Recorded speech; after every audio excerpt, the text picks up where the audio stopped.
Mureke nongere mvuge nti Imana ishimwe ibihe byose Imana ishimwe. Ndizera ntashidikanya ko murimo muranyumva.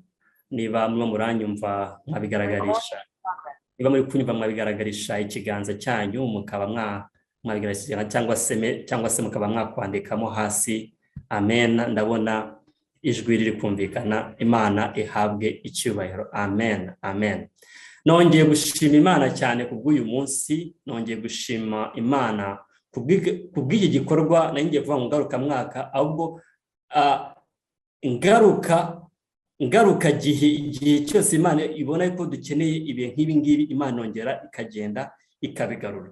Ubushize twagize ibihe byiza cyane, n'uyu munsi n'ibindi bihe byiza Imana yongeye kuduha kugira ngo twongere tubone amahirwe yo kubasha kumenya abo turibo imbere y'Imana, kugira ngo twongere dufate umwanya wo kuvuga tuti ese Mwami Imana, muri aka kanya ungeneye, naba ndi kugendera mu nzira ushaka, naba ndi gukora ibyo wowe ushaka. Niwo mwanya Imana iduhaye, kandi si ukugira ngo bibe ibingibi gusa, ahubwo ni ukugira ngo itarano Imana yaguhaye ugire icyo uyikoresha. Mbere yuko twinjira mu cyigisho nyirizina, mureke twicishe bugufi twongere dusenge. Uwiteka Mana yacu, Imana ituye ahera hirengeye mu ijuru, izina ryawe reka tuvuge ngo habwe icyubahiro zina ry'Imana. Muri iki gitondo ducishwe bugufi tugusaba kubabarirwa ibyaha byacu kuko turi abanyabyaha, tugusaba kuzuzwa Mwuka Wera kuko tubukeneye, tugusaba kumurikirwa nawe kuko ari weho mucyo umurikira hacuze umwijima ugataburuka, umucyo ugafata intebe. Dufashe uturinde utuyobore muri iki cyiciro dutangiye, mu izina ry'Umwami wacu Yesu Kristo, amen. Tugiye kwigana amagambo rero, amagambo avuga ngo mwambare intwaro z'Imana. Nicyo cyigisho cyose nk'uko twahereye ku ntangiriro tubibona, ariko ngewe mu by'umwihariko ngiye gukomoza ku magambo avuga ngo mwambare gukiranuka nk'icyuma gikingira igituza. Mwambare gukiranuka nk'icyuma gikingira igituza. Muri aya magambo rero tugiye kurebana muri iki gitondo, ndifuza yuko buri umwe wese agira icyo akuramo kigendanye n'icyo Imana imushakaho muri iki gitondo cyangwa se muri uyu munsi. Mwambare gukiranuka nk'icyuma gikingira igituza. Ntangiriye ku cyigisho cya mbere, navuga ngo cyabanjirije ibingibi twahawe n'umuvandimwe Mable ndetse na Mucyowale. Ni ibyigisho byose byakomoje ku kintu nanjye nateguyeho, kandi bikaba byakomoje ku kintu nateguyeho tutigeze twicana hamwe, gusa tubona umwuka w'Imana twese tugahuriza ku kintu kimwe. Imana ihabwe icyubahiro. Ikintu kimwe rero tugomba kumenya muri izi ntwaro dukwiriye gutwara, nuko nta muntu n'umwe ushobora kuvuga ngo ngewe reka mfate aka gatwaro, cyangwa se reka nkitwe gatoya, cyangwa se iyi ntwaro ntoya kuko niyo yoheje, ngewe nzi gusenga gusa, ngewe nzi kugira gute se, mfite kwizera. Intwaro zose nk'uko Imana yazitanze tugomba kuzitwara, kuko iyo urebye ukabara ugasanga izi ntwaro uko zigera muri 7, ndetse n'iya nyuma ariyo gusenga ubudasiba. Izi ntwaro zose Imana yifuza yuko umuntu wese uri ku rugamba, uri kuri urugamba ruheruka, agomba kuba afite izi ntwaro zose, hatavuyemo n'imwe ya kirazira. zose zigomba kuba ari intwaro ziboneka mu muntu umwe, kandi izi ntwaro zose zikaba ari intwaro zo kurwanya umwanzi ari we Satani cyangwa se Sekibi. Rero muri aya magambo tugiye kurebana hano muri iki gitondo, hari ijambo ryitwa gukiranuka. Ijambo ryitwa ngo gukiranuka cyangwa se ngo gukiranuka ni ijambo William Tyndale numwe, nareka mvuge ngo n'umukiranzi cyangwa se ni kimwe mu bikoresho Imana ifite kuri iyi si cyabashije gufata Bibiliya yari mu Kigiriki no mu Giheburayo akayishyira mu rurimi rw'Icyongereza, ari rwo rurimi turi gukoresha cyane muri iki gihe. Rero ubwo yafataga iri jambo riri mu rurimi rw'Ikigiriki, mu ndimi zari zashyizwemo n'Abaroma kugira ngo abantu benshi bagiseseka badashobora kumenya ibiri muri Bibiliya, kuko Bibiliya yakundaga gusomerwa abantu, n'ubu niko bikimeze ndetse mu itorero rya Roman Catholics cyangwa se mu Bakatolika. Padiri agomba kuzana ivanjiri akayigusomera akavuga ati mwakire ijambo ry'Imana, nawe muvuga ati turaryakiriye. Rero William Tyndale, Imana amugiriye ubuntu, aba umuntu wize, aba umuntu usobanukiwe kandi wumva ko ijambo ry'Imana rigomba gusangizwa abantu bose. Aba uwa mbere mu gufata Bibiliya yari mu Kigiriki no mu Giheburayo ayishyira mu Cyongereza. Ijambo rero bakoreshaga mu Cyongereza, iyo urebye nka Bibiliya yitwa ngo ni King James Version cyangwa se umwami Yakobo w'Abongereza, iyo Bibiliya ya mbere yanditswe mu rurimi rw'Icyongereza rwa kera.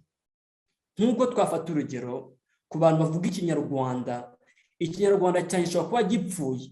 Umuntu wavutse mu 1902 ashobora kutumva ibyo ndi kuvuga 100% bitewe n'uko ururimi ruhinduka.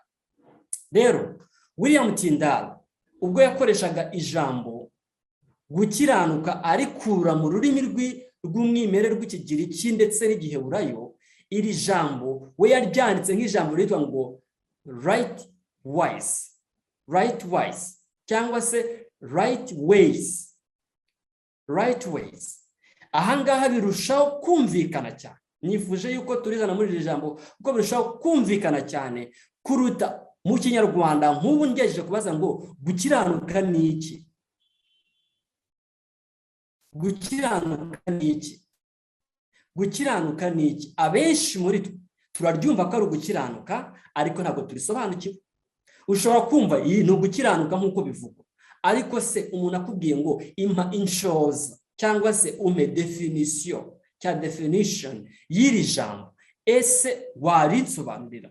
Benshi muri twe byatugora, kandi nshobora kuguha igisobanuro nawe ukama icyawe, tugahana ibisobanuro bigiye bitandukanye, kuko ntabwo dufite ijambo cyangwa se igisobanuro ruhama kiri cyanditse haravuga ngo iki ngiki bisobanura.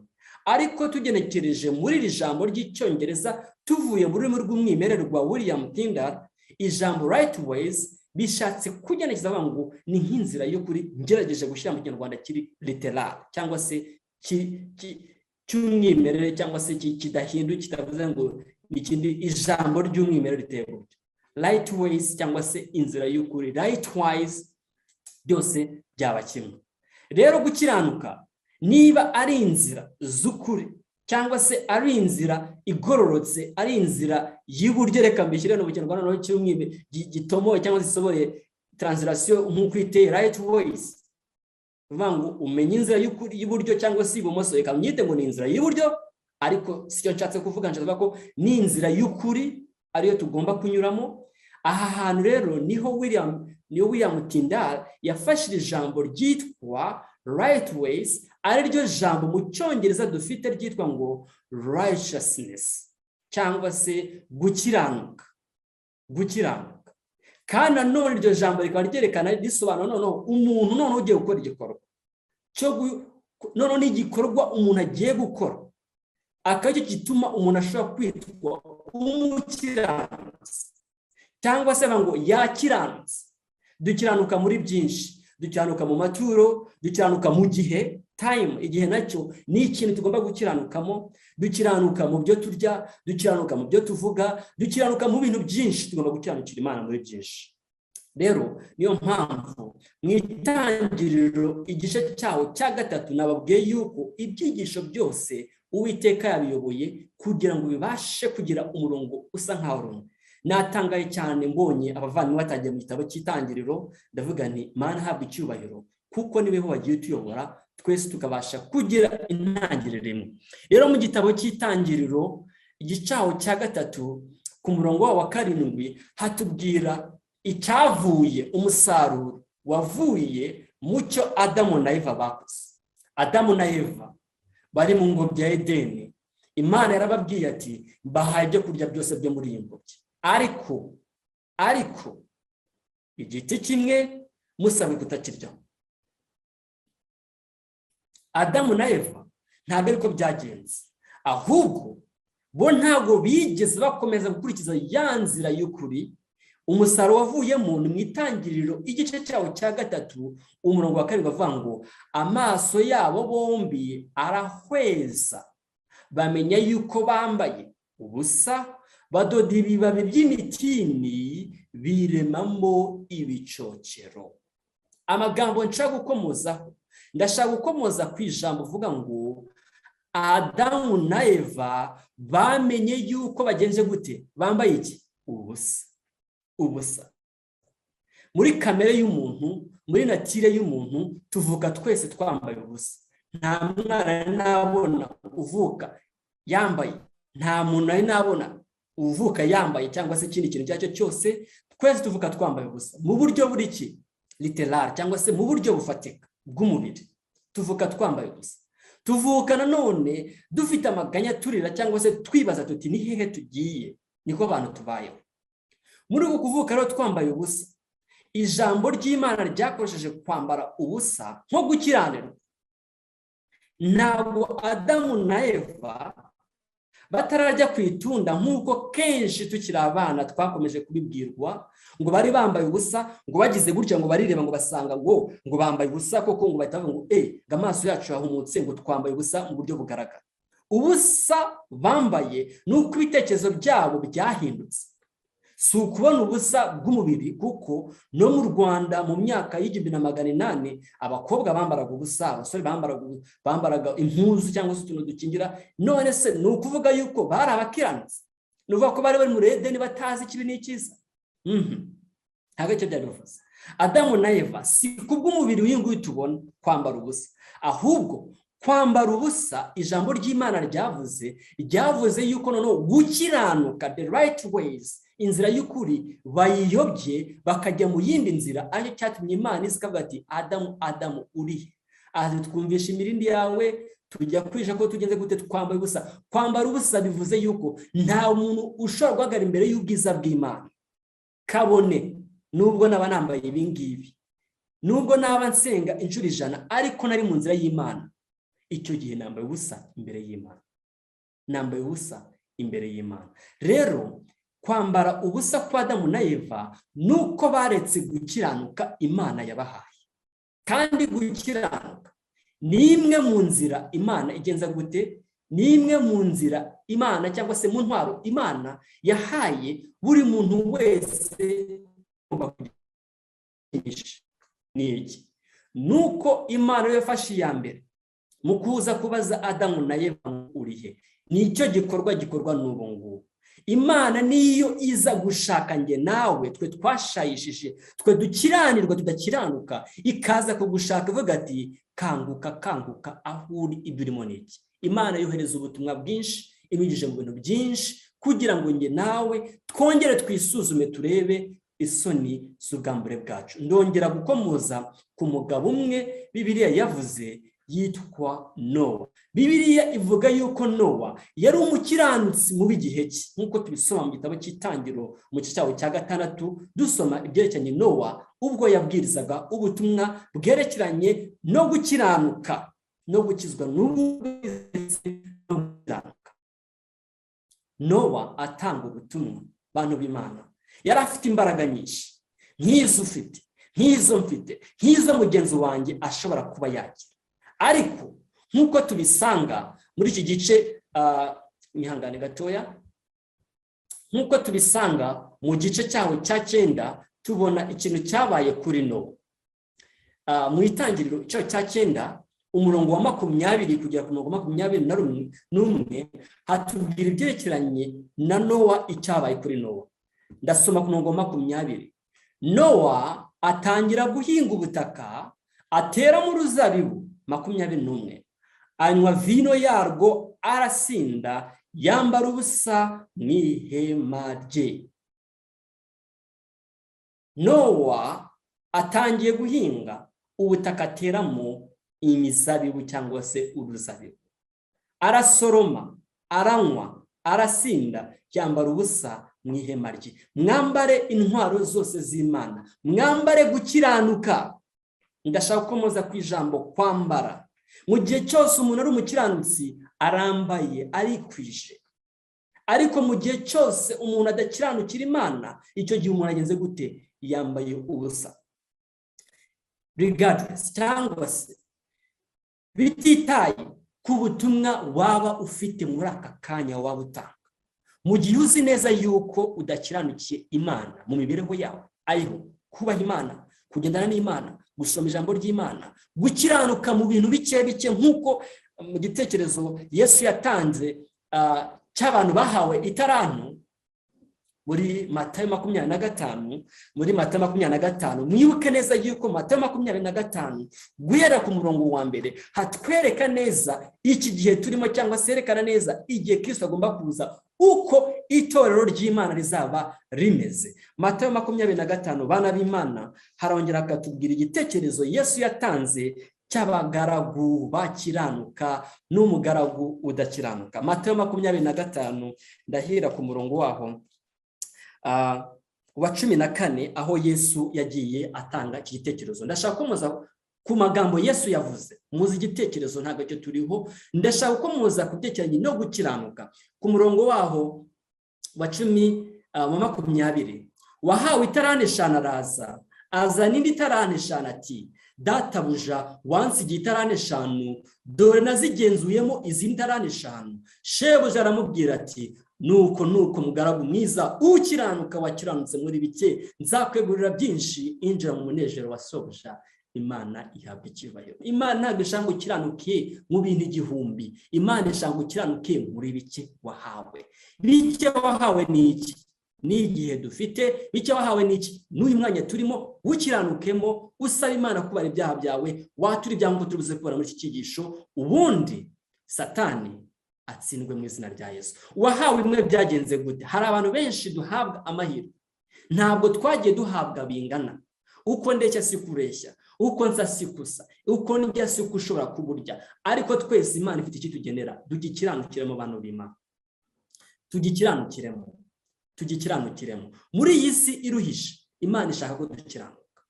Imana yifuza yuko tuyikiranukira, tukayigandukira. Niyo mpamvu wahawe itarane imwe byagenze gute? Benshi tuzaboneka muri uyu mugabane w'umuntu wahawe itarane imwe. Umurongo wa 24 haragira harya ati, n'uwahawe imwe araza aravuga ati, databuja 21, nari nzi ko uri umunyamwaga, kusarura aho utabibye, kuhunika ibyo utagosoye. Ndatinya, ndagenda mpisha itarano yawe mu butaka, dore ngiyo ibyawe urabifite. None se Mana, ye rwose Mana, rwose ibyo wakomeje kujya gukora ni byiza, nta kindi nge narenzaho. Ngomba gukora ibi ngibi, ariko ibyerekeranye no gukiranukira ku isabato, ibyerekeranye no gukiranukira kimwe mu 10, byinshi ukageza gute, ukangiza kimwe mu buzima, kigatuma ushobora kubura ibyiteka. Twumva icyo Yesu yamusubije, umutware yamushubije. Ariko shebuja aramusubiza ati, wa mugaragu mubi we, wa munyabute we, ko wari uzi ko nsaruraho ntabibye, nkunika ibyo ntagosoye, itarano yawe ntiwari ukwiye kuyiha abagenza, nanjye naza ukama iyanjye n'inyungu yayo. Icyo Imana dushakaho ntabwo ari icyo yaduhaye gusa, ahubwo Imana dushakaho inyungu. Inyungu ni iyihe? Inyungu ni ukwamamaza ubutumwa bwiza bw'iyaduhamagaye ngo duse na Kristo, dukiranuke nk'uko so mu ijuru ageza gute? Akiranuka. Tubabera nk'uko Data mu ijuru ageza gute? Yera. Icyo ni cyo Imana dushaka. Ubibwira undi nawe babibwira undi. Iyi tarano yawe uyikoreshe igihe Imana yaguhaye. Niyo mpamvu rero Imana nk'uko yaduhaye ngo dukiranuke muri biki, mureke dukiranuke mu by'Imana byose yaduhaye. Rero muri iki gitekerezo Nowa yarasinze, yanyweye vino arasinda, yambara ubusa mu ihema rye, kandi ijambo ry'Imana ngo twambare intwaro zose z'Imana. Kwambara n'icyo Imana idushaka. Nowa amaze gusinda, hano mwibuke neza yuko vino igereranya inyigisho ipfuye. Ku bantu benshi basomye ibyerekeranye n'intambara ikomeye cyangwa se ubuprotestant bwinshi bwagiyeho, nk'iri joro turimo abantu benshi bari gusinda, abantu benshi bari muri Halloween cyangwa se umunsi wahariwe abadayimoni. Nk'ubu ngubu ngerageje kujya online nkabereka ibiri kubera muri Amerika, ibiri kubera mu Buraya, ibiri kubera mu mashuri menshi, mwagira ubwoba mukarira, aho abantu bambara amamasiki bisanisha n'amashusho atabaho, cyangwa se ntabwo nanyuma ngo abazimu ntabwo ariko basa, kuko umuzimu ashaka kuzana ishusho ariyo yose, bisanisha n'amashusho tudasanzwe tubona ateye ubwoba ku muntu yaba yabona. Abo bantu ko ari kwisanisha muri iki gihe, muri uyu munsi turimo w'itariki ya 31 y'uku kwezi kwa 10, aho Roma cyangwa se iserebura mu kirema nyarwanda, aho Roma yizihiza ko Martin Luther yari dayimoni. Niyo mpamvu umunsi witwa Halloween ari wo wagenewe kuri tariki ya 31 yo kugira ngo bahamye neza yuko ngo dayimoni ubundi nicyo bari bashatse gusobanura. Niyo mpamvu bagiye bashyira mu mashuri, muri education mu banyeshuri benshi, mu bigo byo mu interina, Halloween mu baturanyi benshi, mu bantu benshi baba mu bihugu bitandukanye barawiziza nk'umunsi ukomeye, Halloween day. Ababyeyi benshi bambika abana babo ibintu bigiye bikanganye kugira ngo bereke icyitwa ngo dayimoni, nk'uko dayimoni bakunda kuyishushanya. Kubera iki? Iyi ni inzoga, vino isindisha, yo kugira ngo abantu bambare ubusa bate gukiranuka kw'Imana. Ibi rero bikorerwa no mu itorero. Mureke tujye mu gitabo cyo mu Byahishuwe, igice cyaho cya 3, ndagira ngo mbasomere ku murongo waho. Ibyahishuwe 10 ndasoma ku murongo wa 20. Mwibuke ko Ibyahishuwe 3 umurongo waho wa 14 hatubwira ibyerekeranye n'irihe torero bantu b'Imana, ku bantu turi kumwe. Ibyahishuwe 3 hatubwira igice cya 14 n'irihe torero batubwira. Marayika cyangwa se Yohana yerekwa, n'irihe torero Yohana umuhishuzi yeretswe. Yohana umuhishuzi yeretswe itorero abantu b'Imana, yaranditswe ngo yeretswe ari mu itorero rya Laodikiya. Imana ibaho umugisha mwese. Itorero rya Laodikiya. Reka dusomane aya magambo ari mu Byahishuwe 3, ndasoma ku murongo waho wa 20, twumve icyo Uwiteka avuga. Ndahera ku murongo umurongo wonyine wa 14. Wandikire marayika w'itorero rya Laodikiya uti: Uwita Amena, umugabo wo guhamya kandi ukiranuka w'ukuri. Urubuze kutwishisha cy'ukuri araza kuduhamo byinshi, ariko ukiranuka w'ukuri, inkomoko y'iby'Imana yaremye, aravuga aya magambo ati: nzi imirimo yawe, yuko udakonje kandi ntubire. Iyaba wari ukonje cyangwa wari ubize, nuko rero kuko uri akazu yazo udakonje ntubire, ngiye kukuruka. Ariko uyu witwa Amena kandi ukiranuka, mukiranuka nk'uko so mu ijuru akiranuka, aravuga aya magambo. Nsome ku murongo waho wa 20, haravuga ngo: dore mpagaze ku rugi ndakomanga, umuntu yumva ijwi ryanjye agakingura urugi, nzinjira iwe dusangire. Unesha nzamukwicara nanjye ku ntebe yanjye y'ubwami, nk'uko nanjye nanesheje nkicarana na Data ku ntebe. Ufite ugutwi niyumve iby'Umwuka abwira amatorero. aha hantu haratwereka ibyerekeranye no gukiranuka, hakatwereka n'icyo Imana idusaba, ko iyo ihagaze ku rugi ikomanga kugira ngo umuntu wese wumva irijwi nk'uko Adamu wakiraniwe yumvishije ijwi akitaba.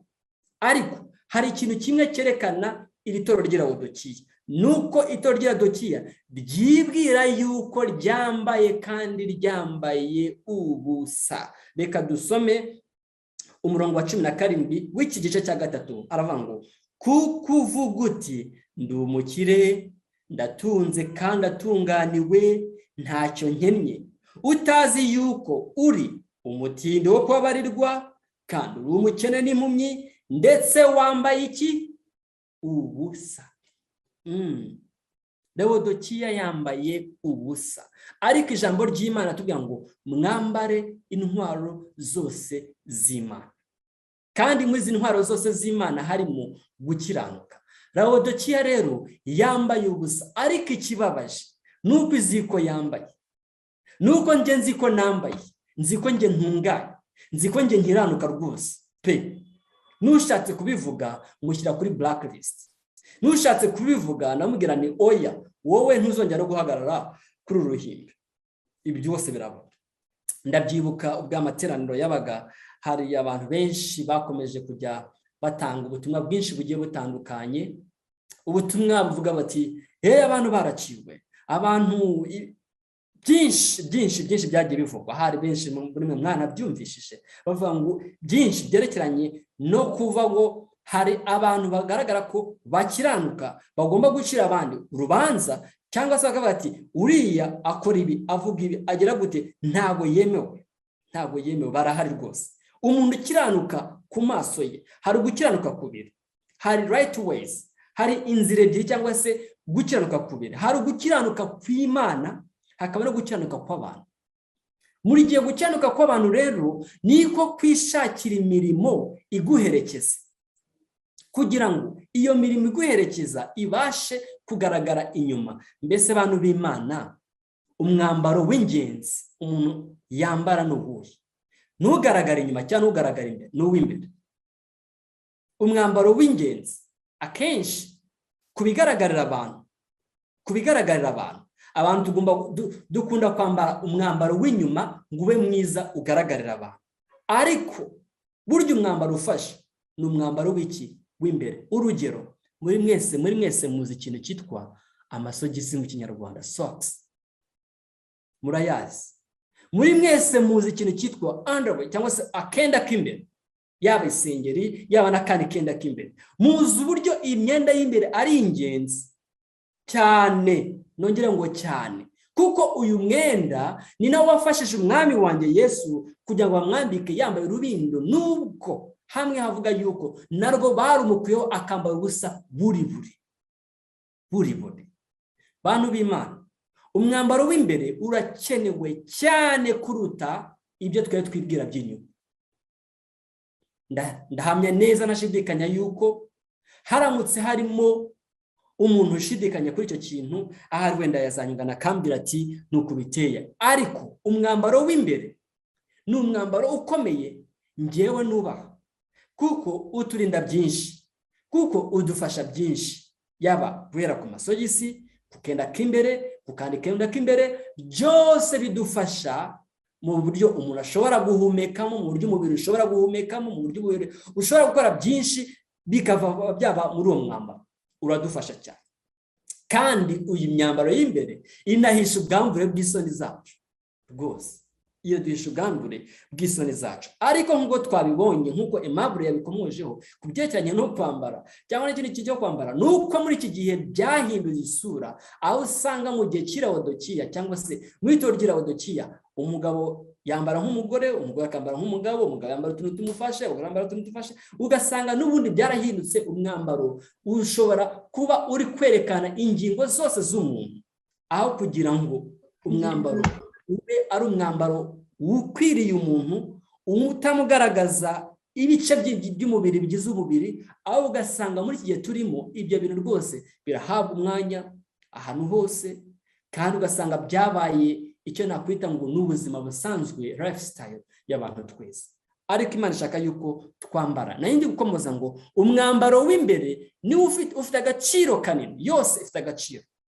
Ibyo dukora bigaragarira abantu, ariko ikibabaje nuko mw'itorero ry'Ilawodokiya dukunda display cyangwa se ibintu bigaragara shining, bigaragara abantu bose. Inyubako turazishaka, zikenewe se? Zirakenewe, ariko ese zikenewe kuruta inyigisho y'imbere yo mu itorero? Bantu b'Imana, ibyo rwose birakenewe, nta kimwe kidakenewe. Ariko niki cyambere gikenewe? Ese ni ikigaragara inyuma cyane ikigaragara imbere? Mu gihe rero tureba ku by'inyuma tukibwira ko twambaye, nyamara twambaye ubusa, nyamara ugasanga amahame ayo tutemeranyagaho kera n'andi matorero ntashatse kuvuga amazina ariyo, abakatolika, abaprotesta, abarokore, abaki bose, ugasanga byose byaraje. Ukareba imiziki cyangwa se indirimbo dusigaye ducuranga zabaye imiziki, ukareba imyambarire y'abizera ku ruhimbi niko byabaye, ukareba abantu, mbese ibyo twigisha ugasanga byose nta na kimwe kidutandukanya n'inyigisho z'ahanze. Ariko warebera inyuma ugasanga rwose ibintu byose ni perfect. Ariko umwambaro w'imbere, bantu b'Imana, hari abantu bamwe rero mwihangane ku bantu b'abahungu cyangwa se ku bantu b'abagabo. Ubundi abagabo akenshi bakunze kuba banebwe, ni mu cyiciro cy'ubuzima nabyo birakenewe, bakunze kuba banebwe mu kumesa amasogisi, mu kumesa twenda tw'imbere. Ibyo bintu abagabo bakunda kuba banebwe, ariko abantu bitwa abadamu bakunda kubyitaho cyane. Usanga umugabo rwose uvuye ku kazi agasoma ise akasubizamo, umugore atahinduye umva arakomeza yambara impaka inzinutsi. Nuko abagabo bayo. Itorero ry'Ilawodokiya rero naryo akenshi usanga, cyangwa se usanga muri gihe turimo, ariko byose byagiye biba, ugasanga umwenda w'imbere waragiye pe, uranuka, ariko ntushobora kubyumva ko inyuma hagaragara neza. Niyo mpamvu bantu b'Imana mbabwira nti, ese ntabwo vino yaba yaratumye twambara ubusa? Vino, ndongera mbisubiremo, ni inyigisho z'abantu zitari inyigisho z'Imana. Inyigisho z'abantu, vino isembuye, vino cyangwa se inyigisho za Roma, za Babuloni turimo. Niyo mpamvu rero bantu b'Imana mbasaba kugira ngo dukomeze twite kuri aya magambo. Hari umuntu unyoreje amagambo ava muri Matayo 23:25-26 ngo Yesu yabivuze ababwira abafarisayo n'abasadukayo ati, banza woze imbere h'imbehe n'igikombe, inyuma naho hazaba heze. Yes, Matayo 23:26 mwaza kubasoma. Kandi nanone Yesu yabivuzeho bwacyaga abafarisayo n'abanditsi n'abatambyi, ababwira ati, mwebwe musigiriza ibituro inyuma, nyamara imbere n'iki? N'amagufa haranuka. Niko rwose biba bimeze. Niyo mpamvu rero umwambaro w'imbere n'uw'inyuma byose birakenewe mu mibereho y'umuntu. Niyo mpamvu umuntu witwa Yosefu, ubwo se yamudodesherezaga ikoti cyangwa se umwambaro w'inyuma, Yosefu ni nako n'imbere yari ameze, kuko byagaragaye ageze kwa Potifaro. Yarakiranutse aho benshi twagombaga kugwa. Yosefu yarakiranutse, akiranukira Imana mu bigaragara no bitagaragara, yemera kujya no mu nzu y'imbohe. Ese twebwe twemera gukiranukira Imana? Abasore batatu b'Abaheburayo, Daniel nkuko mucyo are yabidukomorejeho, bemeye gukiranukira Imana, burya no kwirinda no gukiranukira Imana, kuko ndumva nabe rimwe n'intwaro tubuze kure, irimo mu ntwaro tugomba gutwara. Bakiranukiye Imana, bari mu mahanga bakiranukira Imana, baravuga bati, twebwe umva ndakubwiye ngo tugirire impuhwe. Bwa mbere babanje gusa, ariko bamaze gusaba Imana baha imbaraga zo kubasha noneho no guhagarara ku kintu batagomba gusaba. Isi mwarakibonye, burya ikigeragezo cyo kurya cyangwa se cy'umubiri kirajyanye n'icy'ubuzima, barasabaga, ntabwo bategekaga. Gusaba kwabo kwarumviwe. Ibi byatumye badashobora gupfukamira ikimenyetso cyangwa se gusobanura igishushanyo cy'inyamaswa kimwe n'ubu ngo niko biteye. Umuntu wese ufata itegeko ry'ubuzima akarifata right cyangwa se mu buryo bworoheje, akavuga ati, si ibingibi reka twirinde nanjye bango mani nk'uko abisi dukunda kubivuga, akabifata mu buryo bwohereje, uwo muntu n'ubundi birangira afite amahirwe makeya yo kubasha guhagarara imbere y'ikimenyetso cy'inyamaswa, agakomeza ngahagarara, ahubwo apfukama hasi. Niyo mpamvu rero bantu b'Imana, imbere n'inyuma hose agomba kuba hatunganye. Rero vino zirahari ni nyinshi, ubuyobe ni bwinshi buri muri iki gihe. Niyo mpamvu Imana duhamagarira kugira ngo dukore umurimo wayo, tubwirize abantu byerekeranye no gukiranuka kwayo. Hano niyo mpamvu bava ngo muhagarare mushikamye mukenyeye ukuri kuri mu cyo kuvuzeho, mwambaye gukiranuka nk'icyuma gikingira igituza. Ndagira ngo mbereke iyi shusho. Ubundi icyuma gikingira igituza muri iki gihe cyasimbujwe irindi jambo ryitwa ngo ni bulletproof cyangwa se antibal, kugira ngo hano mu gituza habashe kurindwa, kuko ahangaha ni mu cyico. Burya Imana avuga ngo urinde umutima wawe kurusha ibintu byose. Umutima w'umuntu ugomba kurindwa. Niyo mpamvu umusirikare w'Umuroma yambaraga ingabo y'icyuma ikingira igituza abantu b'Imana, kugira ngo abashe kwirinda imyambi. Ikindi kintu gikurikiyeho nuko iyi ngabo umusirikare yagombaga kuba yambaye yashushanyaga iki kintu mu cyandike kandi mu cyiteho. Yashushanyaga ikintu kivuga ngo ntabwo ugomba gusubira inyuma mu gihe uri ku rugamba. Ntabwo ugomba guha ibitugu byawe umwanzi. Never. Bantu b'Imana, ni kangahe icyuma gikingira igituza duha umwanzi ibitugu byacu akaturasa? Bivuze ngo mu gihe uri ku rugamba, reba imbere yawe. Ese muribuka ibyabaye i Yeriko, ukuntu abantu bagendaga imbere, nta n'umwe wajyaga inyuma y'undi, bose imbere, nta n'umwe. Ubwo baramaze kuzenguruka Yeriko inshuro zingahe? 7. Yeriko imaze kurindimuka, bose binjira noneho bagiye kurwana, bagiye kurangiza umurimo Imana yarabahaye. Nta n'umwe wagiye inyuma y'undi, bose imbere, nta n'umwe agomba gusubira inyuma. Bisobanuye yuko gukiranuka kwa Yesu kugomba kuba mu mitima yacu, tukagutwara, kukaba. Ubundi umutima dukunda gukora umutima nk'ikimenyetso kimeze kuvuga ngo umutima tushushanya gutya, kubera yuko umutima niho hari twita ngo ni icyicaro cy'urukundo, niho twita mu cyicaro cy'urukundo.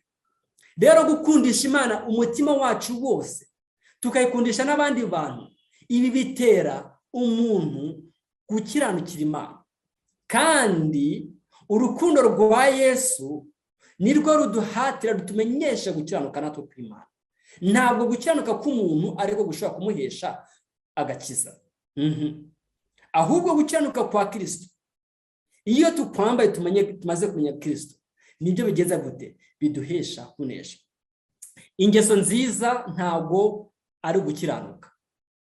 Kuba ushobora kuba wabika amafaranga neza, kuba ushobora kuba wakora ikintu runaka, ntabwo aricyo bita gukiranuka. Ahubwo gukiranuka ni ukumenya icyo Kristo yagukoreye, kandi ukumenya icyo Kristo agushoboza rwose, nicyo cyitwa gukiranuka. Niyo mpamvu rero iyi ngabo ikingira igituza yagomba kuba ku gituza, kugira ngo ivuge iti wowe runaka ushyireho izina ryawe. Mu gihe ukurikiye Yesu, kandi mu gihe uzi uko uhanganye n'umwanzi Satani n'ingabo z'abamarayika b'umwijima, ntugomba gusubira inyuma utanesheje. Reka dusome amwe mu magambo arangaha mu Kuva igice cyaho cya 28 umurongo 29. Aroni nawe yabwiwe aya magambo. Mose niwe wabwiwe aya magambo. Mose abwira Aroni nk'uwari umutambyi mukuru, aramubwira ati 28 Kuva 28:29 avuga ngo Aroni azajye yambara ku mutima we amazina y'abana ba Isiraheli ari kuri uwo mwambaro wo ku gituza wo kungurisha inama uko yinjiye ahera, abe urwibutso rubibukisha imbere y'Uwiteka ubudasiba. Ese nihe yinjiraga ku bantu turi kumwe? Nagira ngo menye neza yuko yemwe bantu turi kumwe, nihe yinjiraga uyu mutambyi? Kandi ahantu hakorerwaga iki? Umutambyi yinjiraga he? Uyu mutambyi yinjiraga he? Ahera. Yinjiraga ahera, ntago ari ahera cyane, ni ahera. Ahera, ahera ni hahandi igikorwa cyakorwaga cya buri munsi cyo gutamba, cya buri munsi. Mu gihe rero agiye gutambira ahera, yagomba kuba yambaye ngo uwo mwambaro, kandi ku gituza cye hariho amazina y'iki? Y'Abisiraheli, y'abana bose ba Isiraheli, urwibutso rubibukisha imbere y'Uwiteka ubudasiba. Kwambara rero ingabo cyangwa se nk'icyuma gikingira igituza, gukiranuka, bivuze yuko imbere y'Imana igihe cyose tugomba kugira gute? Twibukwa ko muri Kristo ariho tuneshereza Imana ihabwa icyubahiro. Kuko Kristo n'udushoboza kunesha, nk'uko tubuze kwibona mu murongo ukurikiraho. Hano muri Matayo, muri Yakobo igice cya 4 umurongo waho wa 7, Yakobo igice cya 4 umurongo wa 7, haratubwira amagambo meza atubwira yuko tutagomba gusubira inyuma mu gihe duhanganye n'umwanzi Satani. Haragira harya hati, Yakobo 4:7, nuko rero mugandukira Imana, ariko murwanye nde? Satani nawe azagenza gute? Azabahunga. Hari ku bantu bamwe, ndatekereza ko abantu nka ba Mucyo n'abandi kuri generation y'icyo gihe, hari ibintu byinshi twakunda kureba, ntago ndebyo ndi kwamamaza muri iki gihe. Hari amafilime yaza ngo Padre Tour Padre Pardon, ngo nta gusubira inyuma. Umva, nta gusubira inyuma, Padre Tour Padre Pardon, nukomeze ugende, nta byo gusubira inyuma. Niyo mpamvu hano muri Yakobo avuga ngo nuko rero mugandukira Imana, ariko murwanye Satani nawe azageza gute? Azabahunga. Tugomba kugandukira Imana tukamurwanya. Matayo 4:10-11, Yesu arwanyije Satani akoresheje iki? Ijambo ry'Imana. Yaramurwanyije Satani aza gute? Aramuhunga pe. Niba Kristo yarabikoze, kandi tukaba tudashobora kubyifashisha, ahubwo tubibashishwa n'uwabikoze, kuki dutinya? Ntitugomba gutinya. Hano haramwe mu magambo nshaka kubasomera ari mu inama zigirwa itorero igice cya 5, abarajya kuza gusoma iki gice. Ni igice cyiza kivuga ngo gukiranuka kwa Kristo. Igice cya 5 mu nama zigirwa itorero haravuga ngo nitwatura ibyaha byacu, niyo kwizerwa kandi kiranuka kutubabarira ibyaha byacu no kutweza gukiranirwa kose. Ikintu cyose kitari icyo kwizera ni ugukiranirwa. Ikintu cyose kitari icyo kwizera nicyo kuza gute? Ni ugukiranirwa. Ikintu cyose kitari icyo kwizera. Imana, ndasoma muri aya magambo mu nama zigirwa itorero, umuzingo wa mbere, page ya 65 muri soft copy cyangwa se mu nyandiko zidacapye zanditse za computer, page ya 65 paragraph ya 2 avamo. Imana ishaka yuko twatura ibyaha byacu kandi tukicishiriza bugufi imitima yacu imbere yayo, ariko icyo gihe dukwiriye kuyiringira ko ari Data wa twese umugwaneza utazahana abamwiringira. Benshi muri twe tugenda dukurikiye uko tubona ibintu, ntitugende dukurikije kwizera. Kwizera ni kimwe mu bintu Imana yifuza yuko tugenza gute bantu b'Imana. Ni kimwe mu bintu Imana yifuza yuko tugira kandi tubasha kugenza gute? Kugenderamo. Niyo mpamvu rero muri aka kanya Uwiteka akomeza kugenda atubwira ko dukwiye kugenza gute? Dukwiye kugenda dukomeza kugenda kugira gute? Kwizera. Hano havuga ati kuri umurongo w'urugero avuga ngo benshi muri twe tugenda dukurikiye uko tubona ibintu, ntitugenda dukurikije kwizera. Twizera ibigaragara, ariko ntitwiringira amasezerano meza cyane twaherewe mu ijambo ry'Imana, kandi nta kundi twakoza Imana isoni tubigendereye birenze kugaragaza yuko tutiringiye ibyo yavuze no kubaza yuko Imana itwitayeho cyangwa yuko idushaka. Rwose ibi nibyo dukunda gukora inshuro nyinshi. Andi magambo avuga ngo Imana ntitureka bitewe n'ibyaha byacu. Imana ntawo itureka bitewe n'ibyaha byacu. Tubasha gufudika maze tukabaza umwuka wayo, ariko nitwihana tukayisanga dufite imitima yicuza, ntizadushora incucu. hari ibihindizo bikwiriye kuvanwaho. Dutekereza nabi, tukibona tukabona ko twihagije, ntitwihangane kandi tukivovota abantu b'Imana. Ibyo byose bidutandukanya n'Imana. Ibyaha bikwiriye kwaturwa kandi tukagirirwa ubuntu bwimbitse mu mitima yacu. Amen. Abiyumvamo ko bafite intege nke kandi bacogowe bashobora guhinduka abagabo b'intwari b'Imana kandi bagakorera shebuja umurimo w'icyubahiro gikomeye. Ariko bikwiriye gukorera aharushijeho kwirengamira bibakwiriye gukururwa n'impamvu zo kwikunda. Aya ni amagambo rero dusoma mu nama zigirwa itorero. Hano hari ni paragrafe nifuza ko dusoma ku magambo naciyeho umurongo, kandi amagambo ari mu nyuguti zibara tuyitondera. Avuga ngo dukwiriye kwigira mu ishuri rya Kristo. Ndashimira abavandimwe batangije ishuri ry'ubuhanuzi. Muri ishuri ry'ubuhanuzi ndiza nashidikanya neza yuko kwigira ku birenge bya Kristo ariyo ntero y'iri shuri ry'ubuhanuzi. Avuga ngo gutungana kwe konyine niko kubasha kuduha umugisha umwe wo mu masezerano y'ubuntu. Amen. Gutungana kwa Kristo. Twamaze igihe kirekire twifuza kandi tugerageza kubona iyo migisha. Twabasha gukora ubwacu cyatuma tuyihabwa. Ntitwikuyeho amaso ngo twizere yuko Yesu ari we mukiza uhoraho. Murumva aya magambo. Kutikuraho amaso, gukomeza kwireba, nakora ibi rwose ngenda nakomeza guhatiriza. Iyo utikuyeho amaso rero ngo uyahange kuri Kristo. Ibi ngibi nanone byongera kunyibutsa neza ibyabaye mu butayu, aho abantu bariwe n'inzoka z'uburibwe. Mu gihe batigeze bakura amaso yabo hasi ngo bararame barebe kuri Kristo, barebe ku nzoka ari yabambwe ishushanya gukizwa, ntabwo bigeze bakira, ahubwo barapfuye. Umurongo uciyeho umurongo, amagambo aciye umurongo. Ntidukwiriye gutekereza yuko ubuntu n'imirimo myiza byacu ari byo bibasha gukiza. Ese bantu b'Imana, ibi si byo bihe turimo. Muri ya vino isembuye ituma umuntu yambara ubusa, imirimo niyo iri imbere rwose. Ahantu henshi ni ukuri, ntabwo ari ibyo guhisha. Umuntu utanga kimwe mu icumi cyane niwe muntu kuri w'itorero, niwe muntu toroshyira imbere. Ariko umuntu rwose wumvira Imana, kandi ntabwo twavuga ngo uyungure wumvira Imana utayumvira. Umuntu bigaragara ko ari we utanga ijambo ry'Imana nk'uko ijambo ry'Imana ryaritanzwe, uwo muntu abigiciro.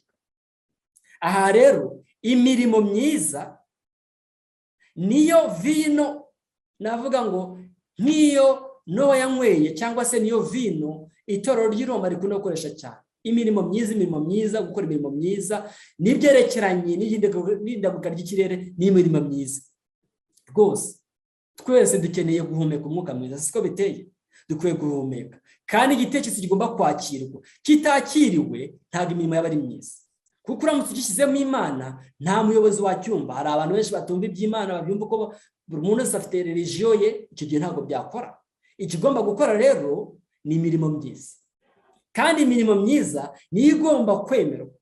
Mu gihe rero imirimo myiza ije nk'ikimenyetso, cyangwa se ije guhisha ibyerekeranye n'uburiganya, ibyerekeranye mu buriganya nk'uko twabibonye, cyangwa se ibyerekeranye n'ibikorwa byihishe inyuma y'icyo kintu, abantu benshi bagwa muri uyu mutego. Niyo mpamvu dukwiye kwambara intwaro zose z'Imana, harimo gukiranuka, tutabitewe n'icyo twita imirimo myiza, ahubwo tubitewe n'uko Kristo atura muri twebwe. Urwa kabiri rw'Abakorinto 5:20 bavuga ngo kuko utigeze kumenya icyaha, Imana yamuhinduye kuba icyaha ku bwacu, kugira ngo muri we duhinduke gukiranuka kw'Imana. Mwami Yesu habwa icyubahiro. Utigeze kumenya icyaha. Adamu yakoze icyaha, aba umukiranirwa. Yesu aza muri iyi si ntiyakora icyaha, aba umukiranutsi. Niyo mpamvu muri Kristo tugomba kuba natwe abakiranutsi. Nowa yakiranukiye Imana, ariko biza kurangira, cyangwa se nyuma aza gukora ibyeje n'ubusinzi, arakiranirwa. wagwa nagwa, ariko se muntu w'Imana ni gute uhaguruka? Ese wiringiye yuko muri Kristo ariho honyine tubona imbaraga zo kunesha ibyaha? Yego, duhawe amahirwe yo kugera kuri uyu munsi. Umunsi navuga ngo ni umwaka wa 504 ubuprotestanti bubayeho. Muri uyu mwaka 504 ubuprotestanti bubayeho. Ni imyaka navuga ngo ni myinshi kugira ngo umucyo wo gukiranukira Imana, umucyo wo kumenya ko Kristo, gucyanuka kwa Kristo ariko guduhesha gucyanuka kw'Imana, guduhindukira gucyanuka kw'Imana, kugira ngo muri uyu munsi nge nawe tubashe kubyakira kandi tubashe kubigira intsinzi muri twebwe. Niyo mpamvu rero abantu b'Imana dukwiye kubigira nyambere mu mibereho yacu. Kristo niwe gucyanuka kwacu, kandi gucyanuka kwacu ari we Kristo niwe uduhesha gucyanuka kw'Imana. Mbese gucyanuka kw'Imana ni iki? Niyo mpamvu ijambo ry'Imana muri Matayo 6:3 Yesu yongeye kubikomozaho. Matayo 6:3 havuga ngo mushaka ubwami bw'Imana no gucyanuka kwayo, n'ibindi byose bizaza gute muzabyongererwa. Matayo 6:3 havuga ngo ahubwo mubanze mushaka ubwami bw'Imana no gucyanuka kwayo, nibwo ibyo byose muzabyongererwa.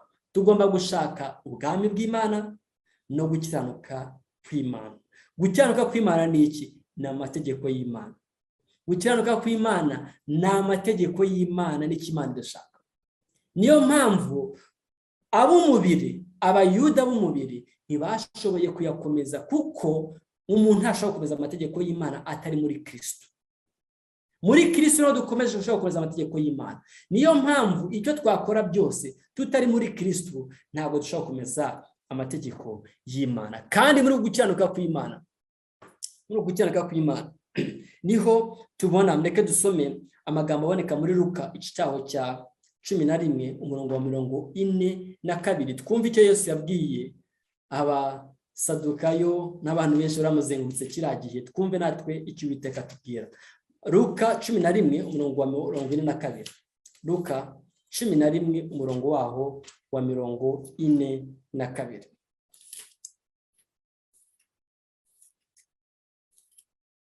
11 umurongo wa 42 haranditswe hatya hati: ariko muzabona ishyano bafarisayo, kuko mutanga kimwe mu 10 cy'isogi na nyiragasogereza n'imboga zose, mukirengagiza gukiranuka no gukunda Imana. Ibyo mwari mukwiriye kubikora nabyo na bya bindi ntimubireke. Wakiranukira Imana rwose kimwe mu 10. Hano ari amagambo bakoresheje. Kimwe mu 10 rwose ugatanga kimwe mu 10, yewe no mu nyanya wejeje, no muri avoka wejeje ugashyira zimwe ugomba guharira Imana. Ariko mu gihe habayeho kudakiranukira Imana, cyangwa se ngo habeho kuri 42 basubiramo nyiragasoge, mukirengagiza gukiranuka no gukunda Imana. Ntabwo bakiranukaga, ntabwo bakurikizaga amategeko y'Imana uko Imana yavuze, ndetse no gukunda Imana. Ibyo byose rero bigomba kongerwaho. Imirimo twakora, yewe yaba kimwe mu 10, ariko hatabayeho gukiranukira Imana no kuyikunda, ibyo byose ni ubusa. Ibyo byose ni iki? Niba byarabaye ku bafarisayo b'umubiri, biraba ku bafarisayo b'umwuka, rero dokiye birabaho. Niba byarabaye kuri kanaka w'icyo gihe, birongera bibe muri iki gihe, kuko nta gishya. Kandi ibyagaragaje kugaruka kwa Kristo kwa mbere nibyo bigomba kwisubiramo kugaruka kwa Kristo kwa kabiri. Photocopy. Itorero rwose imihango izakomeza ikore. Abakristo bazakomeza bajye gusenga, bizera komeza bajye gusenga. Gukiranirwa kuzakomeza kube gukiranirwa rwose, kandi twibwiye ko turi mu murongo w'Imana. Niyo mpamvu rero bantu b'Imana, Imana ikidushakaho ni ugukiranuka kwayo, kandi ikizana gukiranuka ni ukwizera. Reka dusome mu Baheburayo 11 umurongo waho wa 7. Abaheburayo 11 umurongo waho wa 7. Abaheburayo 11 umurongo wa 7, twumve icyo ijambo ry'Imana ritubwira. 11:7 haranditswe harya hati kwizera ariko kwatumye Nowa atinya Imana maze amaze kuburirwa nayo iby'ibitaraboneka, akabaza inkuge yo gukiza abo mu nzu ye, ariko ariyo yacishije iteka ry'abari mu isi. Arangwa gukiranuka kuzanwa no kwizera. Ikizana rero gukiranuka ni ukwizera. Aragwa gukiranuka kuzanwa n'iki? No kwizera. Ikizana gukiranuka ni ukwizera. Kwizera. Hataweho kwizera Imana, hataweho kwizera icyo Kristo yadukoreye, ntabwo twakiranukira Imana. Niyo mpamvu mu mibereho yawe buri munsi usaba Imana kugira ngo ikongerere kwizera. Kwizera kurakura. Kwizera rwose kurakura. Nk'uko Yesu yavuze nk'akabuto gato ka mustard seed. Mustard seed, hano nta kompiyuta nagombye kuba gatoya cyane, kandi kakabyara igiti cy'inganzamarumbu. Niyo mpamvu niyo twizeye Imana tugitangira bigomba gukura bikaba ikintu kinini, kuko iyo urebye n'intumwa zigitangira ntabwo zashoboye kwita zizera Yesu 100%, ahubwo nyuma kuko zakomeje kugenda zizo kwiga ijambo ry'Imana, gusobanukirwa ijambo ry'Imana, kwizera kwarakuze. Kwizera rero iyo gukuze gukenuka ko kurakura. Niyo mpamvu tugomba kugira kwizera mu mibereho yacu nk'uko Nowa yabigenje, kandi tugakiranukira. Iho kwizera kudutera kugenda gute? Gukiranukira Imana. Ndashaka gusoreza ku magambo umuvandimwe yigeze gusoma, aboneka mu Baroma igice cya 3:21. Abaroma igice cya 3:21, twumve icyo ijambo ry'Imana ritubwira. Abaroma 3:21, twumve 21 ndetse na 22, twumve icyo Uwiteka tubwira kubyerekeranye no gukiranuka tugomba kwambara. 20 na 22 nk'abamo. Roma 3:21-22 haragira ngo ariko noneho hariho gukiranuka kw'Imana kwahishuwe kudaheshwa n'amategeko, nubwo amategeko n'ibyahanuwe ari byo biguhamye rwose. 22, niko gukiranuka kw'Imana bizeye bose baheshwa no kwizera Yesu Kristo ari nta tandukaniro, kuko bose bakoze ibyaha ntibashyikira ubwiza bw'Imana, ahubwo batsindishirizwa n'ubuntu bwayo ibibahereye ubusa kubwo gucungurwa kubonerwa muri Yesu Kristo. 22 ndasubira amavango. Niko gukiranuka kw'Imana abizeye bose baheshwa no kwizera nde? Yesu Kristo ari nta tandukaniro. Niyo mpamvu bantu b'Imana uwo dukwiye kwizera ni Yesu Kristo. Ubwo Imana yaragaga rero Abisiraheli igihugu cy'i Kanani, ndumva twasomye amagambo tugitangira mu gutegeka kwa 2, yababwiye ibintu byinshi bitandukanye byerekeranye no gukiranuka. Byerekeranye no gukiranuka ubwo baza bageze mu gihugu cy'i Kanani cyo mu gutegeka kwa 2, sinzi niba twasomye, ntabwo mbyibuka neza. Niyo mpamvu gukiranuka tugomba gusaba Imana ikatwongera kwizera kugira ngo gukiranuka kwacu gute kurushaho kwizera. Yobu ari mu bantu bakiranukiye Imana, kugeza aho umugore yamubwiye ati, Yobu, ese uracyakomeje kwizera Imana yawe? Uracyakomeje gukiranukira Imana yawe? Niryo jambo umugore yakoresheje. Niryo jambo Yesu Imana yakoresheje ubwo avuganaga na Satani, ntago ari umugore. Muri Yobu igice cya 2:3-9 mwaza kubasoma. Imana yabwiye Satani, abonye ko umukiranutsi wanjye Yobu akiranuka, umugaragu wanjye Yobu akiranuka. Kandi Imana ngiye kwibutsa Satani ati, wabonye nubwo bwose wambwiye cyangwa se wifuje kumukoraho ibyo byose ko agikomeje gukiranuka? Satani ntacyo yasubije. Niyo mpamvu nanone Yesaya yabivuze mu murongo muri Yesaya 41:10, avuga ibyerekeranye no gukiranuka kw'Imana, akahamya neza ko gukiranuka kw'Imana kuboneka mu kuburyo ibihe byinshi, sometimes ibihe byinshi dukunda gutanga kuvuga ngo tugiye gusoza ariko bikarangira tudasoje. Mumbabarire nsome uyu murongo uboneka muri Yesaya igice cya 5:16 ndetse na Yesaya 41:10, ubundi rwose sinzi ko nzongera kuvuga ngo dusoze kuko ntabwo ndi kubahiriza icyo navuze. Gusa munyangane, Yesaya ndasoma icyaho cya 5:16 twumve icyo Uwiteka atubwira muri iki gitondo kuri bamwe no ku mugoroba ku bandi bari hirya no hino. Yesaya icyaho cya 5:16 haragira harya hati 16 ndasoma.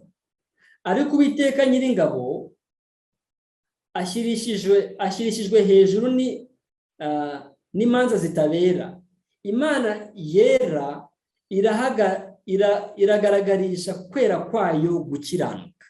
Icyo Imana igaragarisha. Noneho Yesaya 41, Yesaya 41 umurongo wa 10 hatwereka neza ibyerekeranye no gukiranuka kw'Imana aho kuboneka. Kandi hano gukiranuka kw'Imana niho umugaragu w'Imana Ellen White yavuze yuko ibyerekeranye n'ubuzima biboneka ari nk'ukuboko kw'iburyo k'ubutumwa bwiza bwa marayika wa gatatu. Ubutumwa bwiza bwa marayika wa gatatu buburira abantu gukiranukira Imana mu mibereho yabo ya buri munsi. Ubutumwa bwiza bwa marayika wa gatatu buburira abantu gukiranukira Imana binyuze mu byigisho by'ubuzima, binyuze mu byigisho byo gutsindishirizwa n'ubuntu kubwo kwizera kwa Yesu Kristo. Reka dusome Yesaya 41 ku murongo waho wa 10 bumve icyo Uwiteka avuga ngo: ntutinye kuko ndi Imana yawe, ntukibe kuko ndi Imana yawe, nzajya ngukomeza, ni koko nzajya ngutabara, kandi nzajya nkuramiza ukuboko kw'iburyo, ariko gukiranuka kwanjye. Yesu habwa icyubahiro. Ni koko ntutinye. Ese turi ku rugamba? Turi ku rugamba. Mwambare intwaro zose z'Imana kugira ngo muhagarare mugenze gute? Mushikamye, mutanyeganyega. Rwose duhagarare dushikamye, tutanyeganyega, kuko ijambo ry'Imana riduhaye assurance, riduhaye inyegamizi, riduhaye ikintu cy'ingenzi. Riravuga riti, ndasubira mu murongo avuga ngo ntutinye. Ahangaha ushyiraho izina ryawe, ntabwo nabarangiza navuga ngo Jerome ntutinye, Andrea ntutinye, Antoine ntutinye, Restus ntutinye, Rita ntutinye, Provi ntutinye, Edith ntutinye, Janet ntutinye, Allen ntutinye, Bernard ntutinye, Senga ntutinye, David Habarugira gusenga, all of it, twese Uzia family ntutinye, Uzia's family ntutinye. Kubera iki? Kuko ndi Imana yawe. 2 nzajya ngukomeza. 3 niko nzajya ngutabara. 4 kandi nzajya nkuramiza iki? Ukuboko kw'iburyo, ariko gucyanuka kwandi kw'Imana. Imana ihabwe icyubahiro. Haleluya Apollinaire. Niyo mpamvu rero Antoine, uri Antoinette, twese uko turi hano, ukuboko kw'iburyo k'Uwiteka turahari kugira ngo kuturamire mu bihe nk'ibi, mu bihe by'amajune. Ese mutekereza yuko babasore batatu batari bageramiwe kubona abantu bose bapfukamye mugasigara muhagaze? Nuko iri jambo ryari mu mitwe yabo. Ntutinye, ntucike intege, kuko nzajya nkuramiza iki? Ukuboko kwanjye kw'iburyo. Ariko bano b'Imana, Pawulo niwe wongera avuga ati, naho, kandi abasore barabivuze, naho Imana yacu itadukiza ntidushobora gukiranirwa. Ese dukunda kuvuga bimwe? Naho itadukiza ibyo tubona, igihe kenshi tuvuga tuti, Mana mbabara rwose ntambutse aha hantu nzaguha ishimwe. Ariko tujye tuvuga tuti, Mana naho ngewe utanyiza, kuko Satani ashobora kwikoresha nk'ikintu kugira ngo bashe gukiranirwa. Rwose ukavuga ati, Mana rwose umfasha ahantu make ntibibe, warangiza ugakiranirwa, ukanyega Imana, nk'uko twabisomye mu nama zigirwa itorero igice cya 5, aho avuga ko amaganya n'ibintu byose no kwivovota Imana, kubaza Imana, Mana ranzi cyangwa ntabwo nzi bimeze bite. Ibyo biterwa nuko tuvuga tuti, Mana waravuze muri Yesaya 41:10 kuzajya untabara ukampa ukuboko kwanjye kw'iburyo, ariko ndabona nta kiri gukora. Oya, abo tuvuge nk'abasore batatu bari abasore. Niyo mpamvu bavuze ati, naho itadukiza ntitwapfukama. Niyo mpamvu abantu b'Imana, naho isi n'ijuru byakurwaho ntidushobora gupfukamira Bayali. naho isi n'ijuru byakurwaho ntidushobora gukiranirwa kuko tutabyishoboza, ahubwo tubishobozwa na Yesu Kristo wadupfiriye, tubishobozwa na Yesu Kristo uri ahera cyane, wambaye amazina yacu ku gituza cye kugira ngo akomeze adusabire, kugira ngo akomeze imbaraga zo kubasha kwihana ibyaha byacu, zo kubasha kwatura no gusobanukirwa yuko turi mu gihe gisoza. Imana idufashe kandi Imana iduhana umugisha. Mu izina rya Yesu mureke twicisha bugufi dusenge. Uhoraho Mana iri mu ijuru, wowe mu kuboko kwawe kw'iburyo harimo gukiranuka, kandi mu kuboko kwawe kw'iburyo akaba hariho amatorero 7 yose aboneka mu byahishuwe. Tukaba turi mu itorero rya nyuma rya Laodikiya, turi mu biganza byawe. Mwami Yesu, duye gusobanukirwa neza yuko gukiranuka kwa amategeko yawe tudashobora kuyakomeza mu gihe tudafite Kristo mu mibereho yacu. Hindura imitima yacu nk'uko gukiranuka kugomba kuba ingabo ikingiye igituza. Reka imitima yacu ihindurwe no kukumenya Mwami. Nukuri bitubere ingabo iturinda imyambi y'umwanzi ushaka kuturasa imbere, bitubere inkomezi muri rugamba turimo. Yego twabura ibyo kurya, twabura ibyo kunywa, ariko uturinde kugamburura, ude gukomeza mu rugamba turimo, kugira ngo ubuntu bwawe n'amahoro yawe bisabe imitima y'abatwumva, ubuntu bwawe n'amahoro yawe bisabe imitima y'umuntu wese kwiyeguriye, mu izina ry'umwami wacu Yesu Kristo watubambiwe. Amen. Maranatha. Mwami Yesu naze. Amen.